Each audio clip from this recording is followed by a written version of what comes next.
नमस्कार, माझे नाव ओमराज भरत गायकवाड. इयत्ता 6वी. शाळेचे नाव जिल्हा परिषद प्राथमिक शाळा शिरापूर, तालुका आष्टी, जिल्हा बीड. माझ्या भाषणाचा विषय बाप जीवनाचा आधार. बाप तुम्हाला रागवतो पोरांनो, लक्षात ठेवा. बाप तुम्हाला किटकिट करतो, असं करू नका, तसं करू नका, मग तो का करतो? आज तुम्हाला एक छोटीशी गोष्ट सांगणार आहे मी. मग तेव्हा तुम्हाला कळेल बाप काय असतो ते. एका सिटीमध्ये असेच एक मुलगा राहत होता, लाडाचा मुलगा. त्याला वाटलं बाप माझा खूप लाड करेल. एकटा मी आहे, बापाला चांगला पगार आहे, परंतु बाप एकदम खडूस होता. मुलगा, बाबा बाबा शेजारच्या मित्रांना नवी सायकल घेतली, बाबा मला सायकल पाहिजे. बाप म्हणायचा, अजून आहे ना ती सायकल, ती तुटली आहे का, तीच अजून वापर. पोराला राग यायचा. बाबा बाबा शेजारच्या मित्रांना नवी कपडे घेतलेत, बाबा मला कपडे पाहिजेत. बाप म्हणायचा, ती आहेत ना कपडे, ती फाटली आहेत का, तीच अजून वापर. पोराला राग यायचा. बाबा बाबा पोर पिक्चरला चालली, बाबा मला पिक्चर बघायला जायचंय. बाप म्हणायचा, घरी टीव्ही आहे ना, टीव्हीवर बघ, आत्ता रांकी लागलाय, काय दिवसाने घरात येतोय तिथं बघ. त्या पोराला एवढा राग यायचा त्या बापाचा. त्याने ठरवलं होतं, असला खडूस बाप देव जगात कोणालाही देऊ नये. एवढंच काय, वर अपार्टमेंटमध्ये वर जाताना जर कुणाची गाडी तिरकी पडली असती तर बाप म्हणायचा, ती गाडी सरळ कर. पोरगा म्हणायचं, त्यांची गाडी मी का सरळ करू. एखाद्याच्या घरासमोर चपला उलट्या सुलट्या पडल्या असं तर बाप म्हणायचं, त्याला त्या चपला सरळ कर. त्या पोराला एवढी झीट आलती त्या बापाची. त्यांनी ठरवलं होतं, काही करणार, शाळा शिकणार, पण या बापाच्या किटकिट्या आयुष्यातून कायमचा दूर जाणार. एवढंच काय, साधं एखाद्या रूम मध्ये टीव्ही जरी बघत असलो आणि साईडला जाऊन पोरग बसले तर बाप ओरडायचा, टीव्हीचं बिल काय तुझा बाप भरणार आहे का, बघत नाही मग कशाला चालू केली आहे.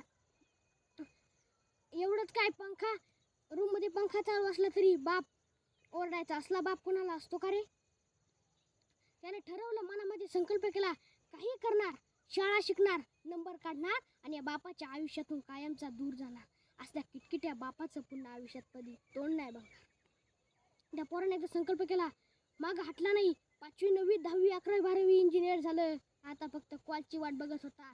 एखादा कॉल यायचा आणि इंटरव्ह्यू द्यायचा आणि परत या किटकिट्या बापाचं आयुष्यात पुन्हा कधी तोंड बघायचं नाही, असं त्याने संकल्प केला.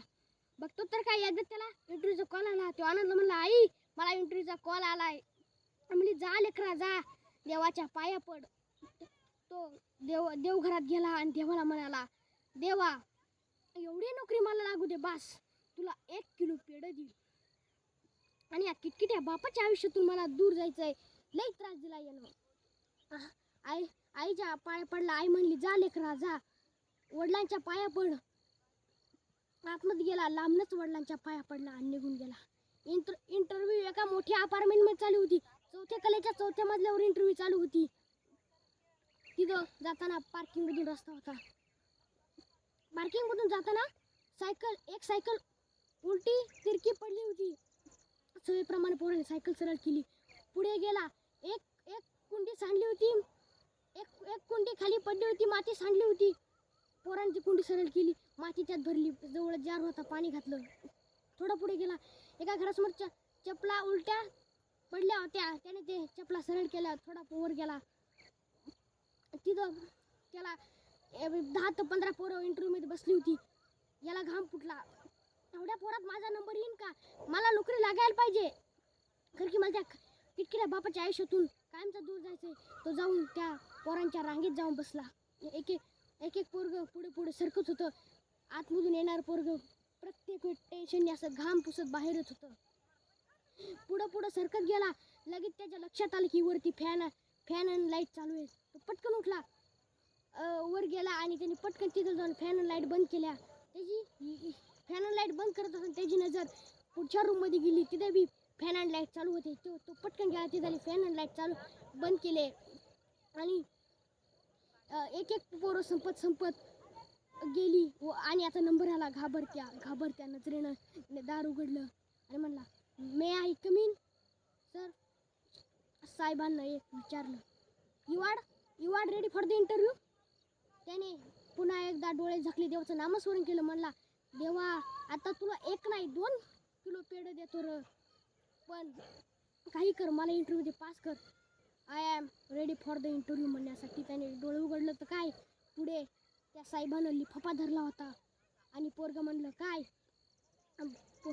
तर साहेब म्हणला उद्यापासून तुम्ही कामावरती हजर राहायचंय. आणि पोरगं म्हणला मी कोणती इंटरव्ह्यू दिलीच नाही, तुम्हाला कोणता प्रश्न विचारलाच नाही, तर माझं सिलेक्शन झालं कसं काय. लगेच तो मॅनेजर त्याला म्हणाला बाळा हा गुन्हाचा इंटरव्ह्यू नव्हता, हा इंटरव्ह्यू होता फक्त संस्काराचा. आमच्या या फॅक्टरीला नोकर नकोय, मॅनेजर म्हणजे मालक हवा आहे, जो म्हणजे फॅक्टरीची मनापासून काळजी करेल. तुला माहीत नसेल म्हणून सांगतो, आमच्या परिसरात ठिकठिकाणी आम्ही कॅमेरे लावून ठेवले होते. तुझा काही न संबंध असताना तू सायकल सरळ केलीस, कुंडी सरळ केलीस, चपला सरळ केल्यास आणि आमच्या लाईट सुद्धा बंद केल्या. त्या पोरला पटकन बापाचे सगळे संस्कार आठवायला चालू झाले. तो परत जायला निघाला. तेवढ्यात मॅनेजर मला थांब, चाललायस घरी जा, पण तुझ्या बापाला माझा, तुझ्या आई वडिलांना माझा नमस्कार सांग. आणि आई वडिलांना माझा नमस्कार सांग. आणि एक गोष्ट लक्षात ठेव, एका इन्स्टिट्यूटमध्ये ॲडमिशन घेऊन व पैसे भरून तू डॉक्टर होऊ शकतोस, इंजिनियर होऊ शकतो, वकील होऊ शकतो, काही होऊ शकतोस, पण संस्कार मात्र हे तुला आई वडिलांच्या इन्स्टिट्यूटमध्येच भेटणार, आई वडिलांच्या इन्स्टिट्यूटमध्येच भेटणार. तेवढ्यात पोरगं पत घरी आलं. कधी एकदा बापाला भेटे नसे झालं होतं. पोरगं पत घरी आलं. घराची बेल वाजवली, आईने दरवाजा उघडला. आई म्हणली काय झालं लेकरा. पोरगं म्हणालं आई मला उद्यापासून कामावरती बोलवले. आई म्हणाली जा लेकरा जा, देवाचा आभार मान.